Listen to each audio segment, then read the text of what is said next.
Hello everyone, it's Arif again. Welcome to my YouTube channel TNQ Quest, where I explain the topics related to training and quality with examples from PPU. So today's topic is calibration process. So what we would be understanding today is what is calibration, when to do it, how to do it, its important and its fundamental SOP. So let's get started.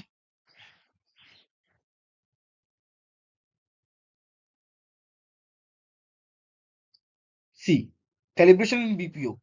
In BPO industry, quality is often subjective. When one QA, what happens is suppose you are auditing a call, right?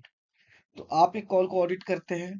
अब उसी call को कोई और QA या team leader या trainer audit करता है, तो उनके स्कोर्स डिफरेंस आते हैं. जो क्यूए ने ऑडिट किया उसको डिफरेंस आता है, या किसी और क्यूए ने भी किया तो डिफरेंस आता है.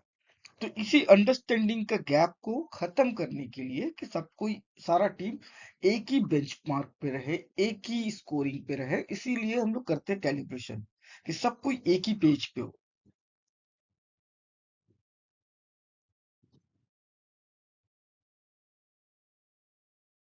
ओके. कैलिब्रेशन क्या है? ये एक कोलैबोरेटिव प्रोसेस है जहाँ पे अलग अलग तरह के लोग अलग अलग डोमेन से, क्वालिटी से, ट्रेनिंग से, टीम लीडर से, वो लोग सभी मिलते हैं, एक ही कॉल को या चैट को या मेल को रिव्यू करते हैं और अपने स्कोरिंग्स देते हैं, और फिर उसके बाद डिफरेंसेस को डिस्कस करते हैं कि सबके अंडरस्टैंडिंग क्या है, उन्होंने किस चीज के लिए कितना वेटेज के अकॉर्डिंगली उन्होंने मार्क किया है. राइट. तो बेसिकली जो हमारा ओवरऑल यूनिवर्सल जो वेरिएंस एक्सेप्टेबल है वो है +5 और -5. एग्जाम्पल, किसी एक ने, मास्टर कैलिब्रेटर ने क्या किया कि इसको ऑडिट किया, उन्होंने स्कोर दिया 92. तो अब बाकी जितने भी सारे पार्टिसिपेंट्स हैं उस कॉल को या उस केस को ऑडिट कर रहे हैं, उनका स्कोर या तो 92 +5 होना चाहिए या बिलो 92 पॉइंट -92 से 5, यानी कि +5 -5 होना चाहिए. तो score would be with in 87 to 97, इसके बीच में होना चाहिए. मतलब मास्टर कैलिब्रेटर से 5% ज्यादा होना चाहिए या उससे कम होना चाहिए. अगर उससे ज्यादा हो रहा है, इट्स गेटिंग बियॉन्ड +5 और -5, इसका मतलब है कि जो ऑडिटर है वो कैलिब्रेटेड नहीं है, उसके अंडरस्टैंडिंग में कुछ गैप है. उसी को ही खत्म करने के लिए ही हम लोग कैलिब्रेशन प्रोसेस करते हैं.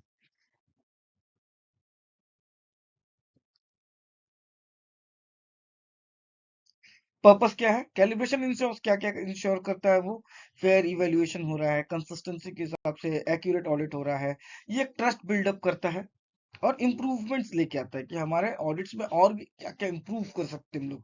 कितने अच्छा अंडरस्टैंडिंग है हमारा वेटेज के ऊपर, या कितना अच्छा हमारा अंडरस्टैंडिंग है पैरामीटर्स के ऊपर, या हम लोगों के जो लेजेंड्स है उस पर हमारा कितना अच्छा अंडरस्टैंडिंग है. ठीक, इसका इम्पैक्ट क्या है? एजेंट को फील होता है कि वो, ऐसा नहीं है कि एक क्यूए अच्छा स्कोर दे रहा है, दूसरा क्यूए उसी कॉल के अकॉर्डिंगली वो दूसरा खराब स्कोर दे रहा है, तो उसके अंदर ये कॉन्फिडेंस बिल्ड होता है कि नहीं, कि मैं डिफरेंटली जज नहीं हो रहा हूँ, सारे के सारे क्यूएज मेरे एक ही अकॉर्डिंगली ऑडिट करते हैं. ठीक. यूनिफॉर्म स्कोरिंग अक्रॉस क्यूएस, सारे क्यूएस जिस तरह से ऑडिट कर रहे हैं उनका भी एक जो है कैलिब्रेटेड रहता है, सारा एक ही पॉइंट पे रहता है. ठीक है. Correct interpretation of parameters, parameters में किसी का कोई ऐसा नॉलेज ऑफ गैप नहीं, उन गैप नॉलेज नहीं होना चाहिए कि किसी एक कोई पैरामीटर को अलग समझ रहा है, कोई इसको एक अलग समझ रहा है. एग्जाम्पल, किसी का ऐसा थिंकिंग है कि होल्ड पे रहने के लिए धन्यवाद बोलना जरूरी नहीं है. ठीक.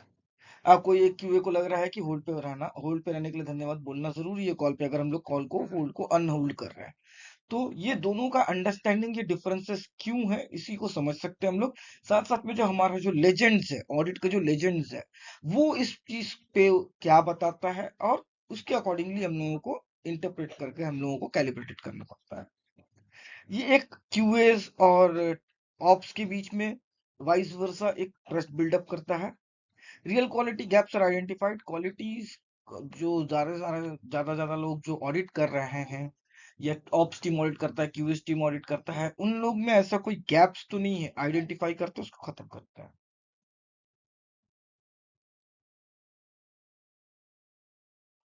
Y do why to do calibration? Calibration हमें क्यों करना है?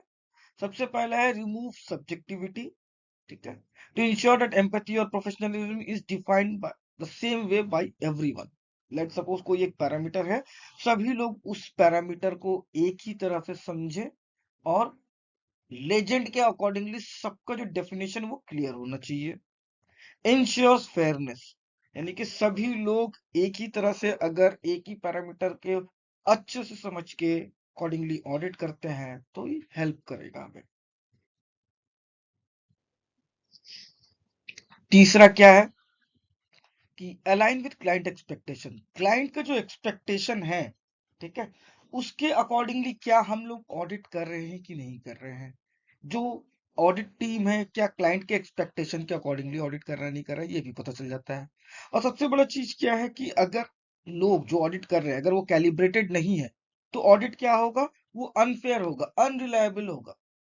हो सकता है कि कोई एक ऑडिटर क्या कर रहा है कि टैगिंग के लिए, लेट सपोज एग्जांपल लेते हैं कि टैगिंग के लिए वो मार्कडाउन ही नहीं कर रहा है, ठीक, और एक क्यूए क्या कर रहा है टैगिंग के लिए उस कॉल को वो फेटल दे दे रहा है, स्कोर ही नहीं दे रहा है, वो स्कोर को जीरो दे दे रहा है। तो दोनों क्या है, सब पैरामीटर सेम है पर थिंकिंग अंडरस्टैंडिंग अलग है। अब एजेंट्स जो लोग कॉल ले रहे हैं या कॉल्स या एसएम या चैट को हैंडल कर रहे हैं या ईमेल हैंडल कर रहे हैं, अब उन्हें पता ही नहीं चल पा रहा कि कॉल पे टैगिंग मैंडेटरी है कि नहीं मैंडेटरी है। तो इसी चीज को, ब्रिज को, गैप खत्म करने के लिए ही कैलिब्रेशन करते हैं। Next slide. कैलिब्रेशन इंपॉर्टेंट क्यों है? ये क्या करता है, maintain consistent scoring standard. Scoring का जो स्टैंडर्ड्स है उसको कंसिस्टेंट रखता है। लोग जो है अपने आप ऐसा फील नहीं करते हैं कि जो ऑडिटर है वो बायस्ड है, ठीक है। एजेंट्स का ट्रस्ट इंप्रूव होता है क्यूएस पे। प्रोसेस का जो कंप्लायंस है वो स्ट्रेंथ होता है। कस्टमर एक्सपीरियंस इंप्रूव होता है, ठीक है। अलाइन क्वालिटी, ऑपरेशन, ट्रेनिंग, वो लोग सब एक ही चीज के ऊपर अलाइन रहते हैं कि हाँ ये चीज पे ये करना है हमें। एग्जाम्पल, एम्पैथी देना है तो देना है, और एम्पैथी के स्टेटमेंट क्या क्या हो सकते हैं वो लोग अलाइन कर लिया कि हमें ये चीज यूज करना है कॉल पे, ये चीज यूज नहीं करना है, ठीक। रोड्यूस स्कोर डिस्प्यूट, जो स्कोर पे डिस्प्यूट होता है, लेट सपोज कि एजेंट का स्कोर आ गया 87.5 किसी एक कॉल पे, ठीक, और टीम लीडर उसका मानना है कि इस कॉल पे स्कोर ज्यादा होना चाहिए, 95 होना चाहिए, ठीक है। तो अब टीम लीडर ने भी इस कॉल को ऑडिट किया होगा, क्यूए ने भी ऑडिट किया है, ठीक। तो दोनों में ये डिस्प्यूट हो रहा है, एजेंट को फील हो रहा है कि उसका स्कोर कम आ रहा है।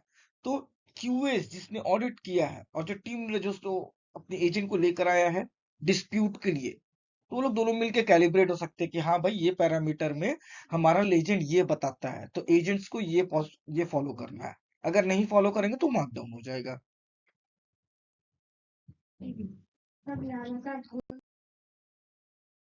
टाइप्स ऑफ कैलिब्रेशन, कितने तरह का कैलिब्रेशन है? कैलिब्रेशन जो है हमारे पास में चार है। पहला इंटरनल कैलिब्रेशन जो क्यूए टीम मेंबर्स के साथ में होता है, ठीक है, जो आपस में क्यूए टीम मेंबर्स करते हैं। क्रॉस फंक्शनल कैलिब्रेशन जहाँ पे क्यूए, ऑपरेशंस टीम और ट्रेनिंग टीम सारे लोग एक साथ मिलकर किसी चीज के ऊपर डिस्कशन करते हैं, किसी एक कॉल को ऑडिट करते हैं, सब अपनी अपनी स्कोरिंग देते हैं। क्लाइंट कैलिब्रेशन, क्लाइंट कैलिब्रेशन क्या है कि जहाँ पे हमारा बीपीओ टीम और क्लाइंट टीम दोनों ही मिलके किसी एक कॉल को ऑडिट करते हैं। क्लाइंट टीम अपना इंसाइट्स देता है, अपने स्कोर्स बताता है, डिस्कस करते हैं, और बीपीओ टीम अपना स्कोर्स को डिस्कस करते हैं, और दोनों मिलकर देखते हैं क्या हम लोग लेजेंड्स, ऑडिट लेजेंड्स के अकॉर्डिंगली, पैरामीटर के अकॉर्डिंगली ही हम लोग अलाइंड है कि नहीं है। चौथा है, फोर्थ पॉइंट है एजेंट लेवल कैलिब्रेशन। ये बहुत रेयर होता है जहाँ पे क्यूए एंड टीम लीडर मिलकर जो है एजेंट को भी देते हैं ऑडिट करने के लिए कि हाँ भाई तुम्हारा हमने ऑडिट किया है, ये पैरामीटर्स है, ये एजेंट लेजेंड्स है, तुम चाहो तो तुम भी इस कॉल को ऑडिट कर सकते हो, तुम्हारा अंडरस्टैंडिंग भी इस पे क्लियर हो सकता है। ओके, अगर तुम्हें पैरामीटर्स का क्लियर अंडरस्टैंडिंग होगा तो तुम कल को कॉल लेने में तुम्हें हेल्प कर सकता है।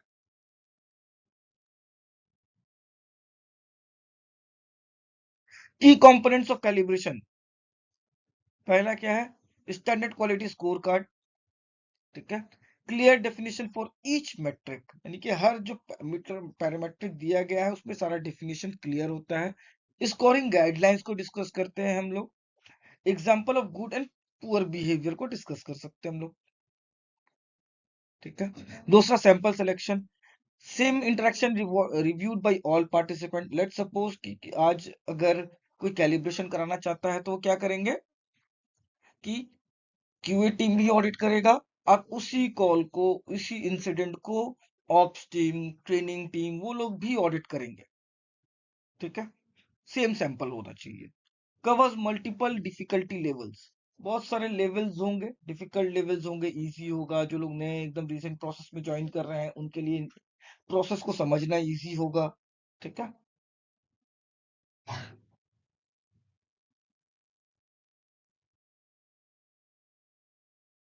Scoring alignment, everyone scores independently, सभी लोग अपना स्कोर्स को इंडिपेंडेंटली स्कोर करेंगे किसी एक कॉल को।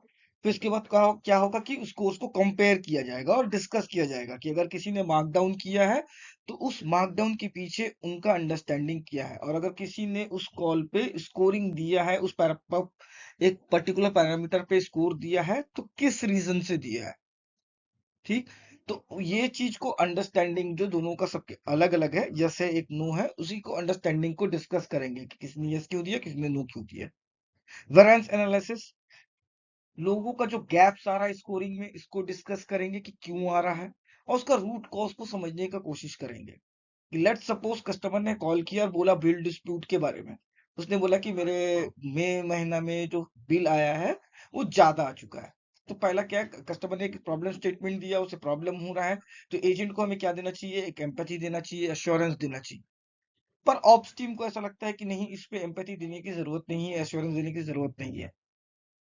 तो ये जो गैप है दोनों में, क्यूए टीम को लगता है कि नहीं देना जरूरी है, और ऑप्स टीम को कहना है कि नहीं देना देना जरूरी नहीं है। तो इसी गैप को बिल्ड करने के लिए क्या रीजन है, क्यों दोनों में अंडरस्टैंडिंग में डिफरेंसेस आ रहा है, इसी चीज को समझने के लिए हम लोग कैलिब्रेशन कर सकते हैं। ये एक बहुत इंपॉर्टेंट कंपोनेंट होता है कैलिब्रेशन का।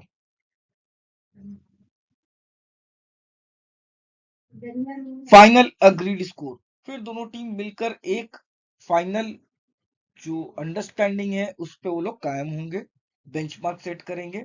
ये बेंचमार्क या ये फाइनल स्कोरिंग किसके अकॉर्डिंगली होना चाहिए, हमारा ऑडिट के लेजेंड्स के अकॉर्डिंगली होना चाहिए। ठीक, और जो भी डिस्कशन हुआ उसे डॉक्यूमेंट करेंगे कि हमने इस पॉइंट पे ये डिस्कस किया है, हम लोग इस चीज पे और हमारा फाइनल जो अग्रीमेंट है वो इस चीज पे है। याद रखिए हमारा जो मोटो है कैलिब्रेशन का क्या होना चाहिए, one understanding, one scoring logic and one quality direction. सभी लोग एक ही अंडरस्टैंडिंग पे रहें, एक ही पेज पे रहें, सबका डायरेक्शन क्वालिटी के अकॉर्डिंगली सेम होना चाहिए। ऐसा नहीं है कि कोई एक का अंडरस्टैंडिंग अलग हो, किसी का अलग हो, फिर प्रोसेस में ऐसा क्या होगा कि प्रॉब्लम हो सकता है, डिस्प्यूट हो सकता है।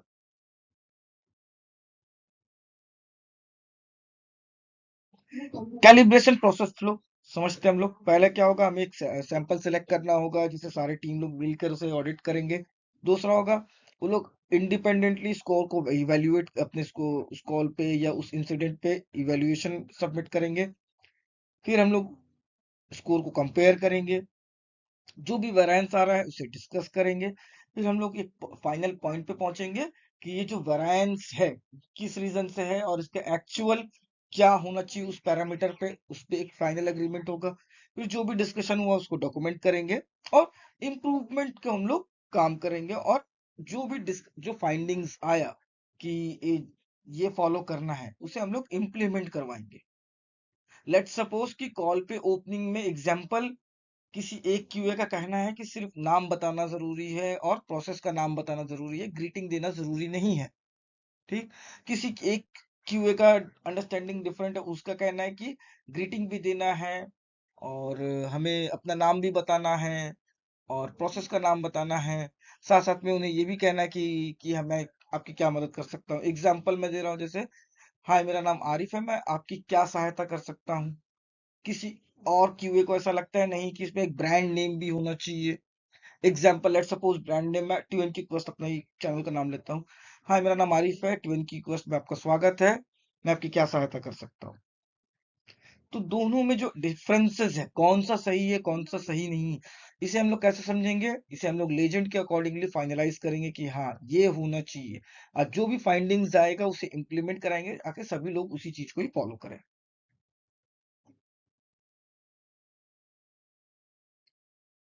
अब एक एग्जांपल लेते हैं इनबाउंड वॉइस प्रोसेस का, जहां पे एक कस्टमर है जो बिलिंग इशू के बारे में कॉल किया है। एजेंट का बिहेवियर इस कॉल पे क्या है कि उसने ग्रीटिंग दिया है, कस्टमर को वेरीफाई किया है, एक्सप्लेन इशू, अपोलोजाइज उसने नहीं किया है, रिजोल्यूशन लेकिन उसने दिया है। अब एक क्यूए को ऐसा लगता है कि नहीं उसने एम्पैथी नहीं दिया है, एम्पैथी में उसने क्या कर दिया, एक ऑडिटर ने उसे फेल कर दिया या नो दे दिया। दूसरा ऑडिटर ने उसने क्या किया, एम्पैथी पे उसने यस दे दिया है, तीसरे वाले ने भी यस दे दिया है। तो अब क्या है कि यहाँ पे डिस्प्यूट आ रहा है, दो क्यूए एम्पैथी पे यस बोल रहे हैं, एक क्यूए नो, एक ऑडिटर नो बोल रहा है। तो अब ये फाइनलाइज कैसे होगा, एक मास्टर कैलिब्रेटर होगा जो डिस्कशन को फाइनलाइज करेगा कि लेजेंड के अकॉर्डिंगली क्या होना चाहिए, एम्पैथी पे यस होगा या नहीं होगा। तो एग्जांपल, अगर कैलिब्रेशन ऐसा डिस्कशन चल रहा है तो क्या होगा एग्रीमेंट में, empathy requires acknowledgement plus apiology plus assurance. तो मास्टर कैलिब्रेटर ने क्या किया, एक सॉल्यूशन दिया कि हाँ भाई, कि नहीं आप जो बता रहे हैं उसे इस तरह से फॉलो करना है, कोई सही या गलत नहीं। इसमें इसमें क्या है कि हम लोग एक दूसरे को कैलिब्रेट कर रहे हैं कि हाँ भाई तुम्हारा अंडरस्टैंडिंग ऐसा है, मेरा अंडरस्टैंडिंग ऐसा है, और मिलके इस जो गैप है इसको खत्म करते हैं ताकि हम लोग सबको एक पेज पे हो। ठीक है, चलते हैं नेक्स्ट स्लाइड पे।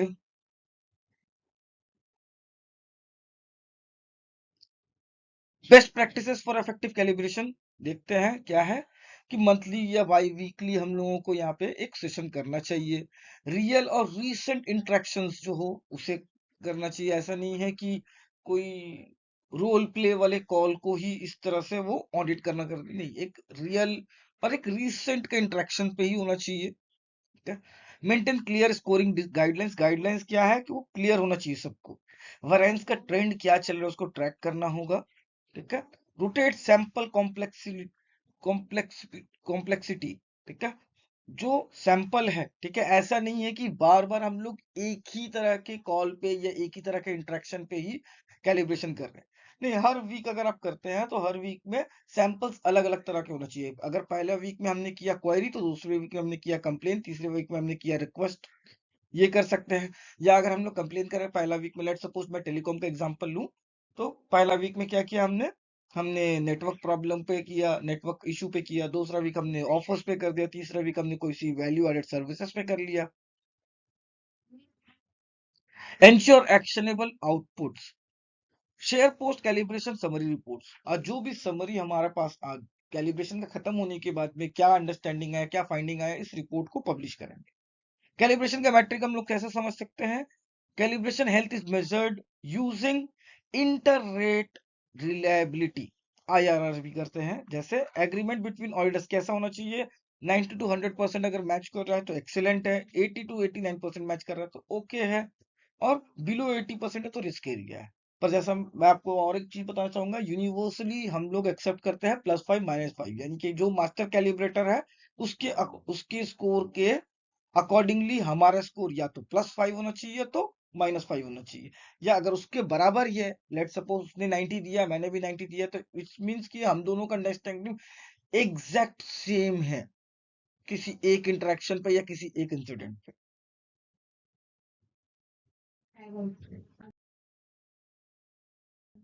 ओके, फंडामेंटल प्रिंसिपल्स क्या है कैलिब्रेशन का, ऑब्जेक्टिविटी ओवर ओपिनियन। ऐसा नहीं होना चाहिए कि कोई अपना ओपिनियन दूसरे के ऊपर फोर्सफुली एक्सेप्ट करवा रहा है, नहीं ऐसा ही होना चाहिए, नहीं, हमें मानना होगा लेजेंड को। ठीक है, एविडेंस बेस्ड स्कोरिंग, जो स्कोरिंग कर रहा है कोई भी ऑडिटर, उसके पीछे एक अच्छा अंडरस्टैंडिंग होना चाहिए, एविडेंस होना चाहिए कि हाँ भाई मैंने अगर ग्रीटिंग में मार्क डाउन किया है तो क्यों किया। ऐसा नहीं है कि ग्रीटिंग कंप्लीट है उसके बाद भी मैंने नो कर दिया, मार्क डाउन कर दिया।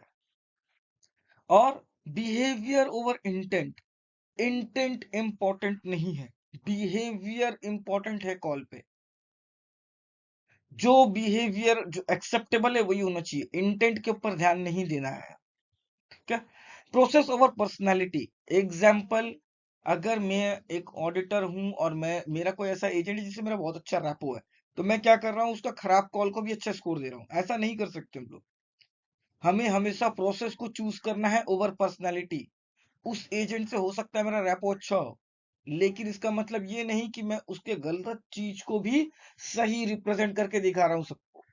वो कॉल पे गलत इंफॉर्मेशन दे रहा है तब भी पर मैं इसको स्कोर दे दे रहा हूँ, ये इम्पैक्ट कर जाएगा हमारे बिजनेस पे। कस्टमर इम्पैक्ट फोकस, बिजनेस गोल अलाइनमेंट, जो हमारा गोल होना चाहिए, बिजनेस गोल होना चाहिए सभी का, सॉरी, वो अलाइंड होना चाहिए।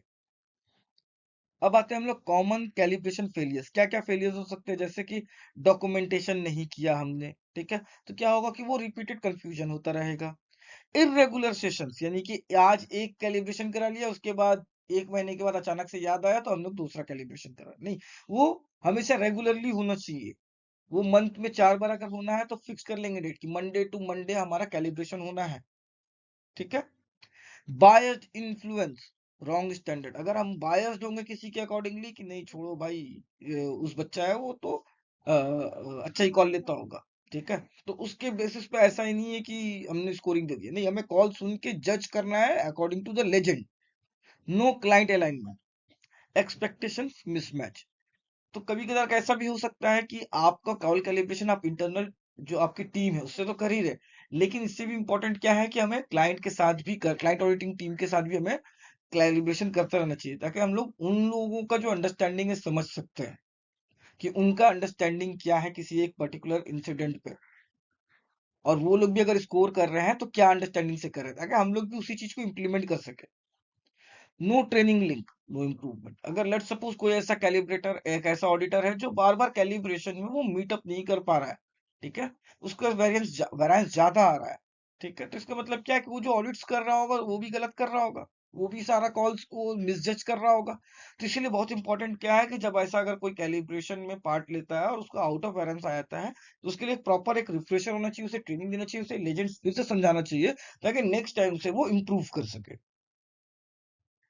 ओके, चलते हैं next.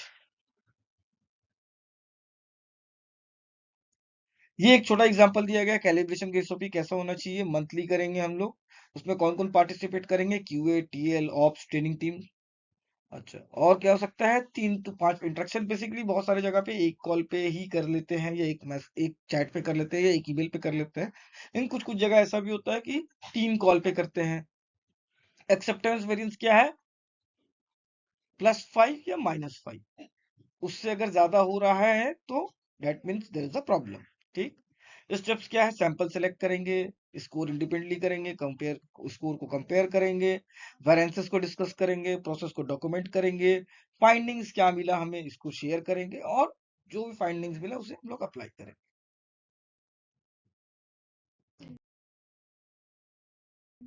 Now it's wrap up time. Calibration क्या है? ये एक स्ट्रक्चर्ड क्वालिटी अलाइनमेंट मैकेनिज्म है, जहां पे सारे लोग, जो लोग भी किसी भी प्रोसेस से अलाइन है, सबका अंडरस्टैंडिंग, सबका एसओपी और सबका मैकेनिज्म, ऑडिट मैकेनिज्म सेम होना चाहिए। कोई ऐसा नहीं है कि वो अपने मन से ही ऑडिट कर दे रहा है। किसी को ऐसा लग रहा है कि उसे लगता है कि कॉल पे अगर कोई एजेंट गलत इंफॉर्मेशन दे दे रहा है तब भी कोई इम्पैक्ट नहीं है। ये हम डिसाइड नहीं करेंगे। ये कौन डिसाइड करेगा? ये हमारा ऑडिट लेजेंड डिसाइड करता है। और ऑडिट लेजेंड पे ही सब कोई एक ही बेंच पे है कि नहीं, इसके लिए क्या कर सकते हैं हम लोग? कैलिब्रेशन। ये एनहांस क्या करता है? कंटिन्यूअस इंप्रूवमेंट पे हेल्प करेगा और कस्टमर एक्सपीरियंस पे हेल्प करेगा। ये हमें और एक चीज तो बताता है कि सारे क्यूएस एक प्लेटफॉर्म पे रहेंगे, सारे क्यूएस एक पैरामीटर पे, एक ही अंडरस्टैंडिंग पे रहेंगे। तो जो एजेंट्स जो है हमारे प्रोसेस के, उन्हें ये फील नहीं होगा कि एक क्यूए तो कॉल पे स्कोर बहुत ज्यादा नंबर काट ले रहा है और एक क्यूए स्कोर अच्छा देता है। सभी स्टेक होल्डर्स एक ही प्लेटफॉर्म पे रहे, एक ही अंडरस्टैंडिंग पे रहे।